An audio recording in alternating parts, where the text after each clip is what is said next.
आज सारखं चाललंय, हा फुटला, तो फुटला, तो फुटला, तो उठला, तो गटला. आज आमच्याकडेच इन्कमिंग सुरू झाले. सावध राहा फक्त, ही सुरुवात आहे. ही वादळापूर्वीची शांतता होती. वादळ जवळ आले. पैसे आणि सत्ता आणि प्रशासकीय अधिकाऱ्यांना धरून केलेली दहशत लोक ज्या दिवस सहन करत नाहीत.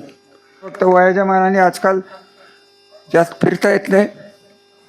त्यामुळे काय तुम्ही म्हणाल काय फिरता येत नाही, ते तर सारखं घराघर फिरते. ते 30 वर्ष त्याचा माझा त्याचं फिरणं म्हणजे वेगळे. 4 कोटीच्या गाडीतनं फिरतोय मी. आपलं बाबा कर्ज काढून घेतली आहे, त्याच्यातनं फिरतोय.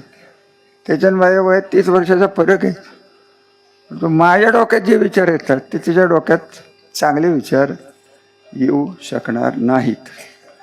लिंबू टाकणं वगैरे या गोष्टी इथपर्यंत ठीक आहे दादा सर. ते काय लिंबाचा माझ्यावर काही परिणाम होत नाही, काय होत नाही. बऱ्याच जणांनी प्रयत्न केले. तुम्हाला सांगू का, माझं गेट आहे ना तिथं आता ते वडाचं झाड की नाही माहीत नाही मला. मागं होतं माग कुंभार, तिथं दर आमावश्य लिंब असायची. या सगळ्यांना बाहेर पडलो. तुमचा विश्वास असेल नसेल, मी शंकर महाराजाचा भक्त आहे. माझं वाटोळं कोणच करू शकत नाही.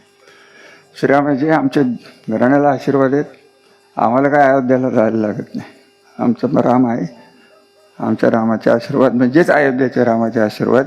आणि खरं सांगायचं तर त्या मूर्ती तुम्हाला माहीत नाही, इतिहास अहिल्यादेवींनी पाठवलेल्या मूर्ती आहेत.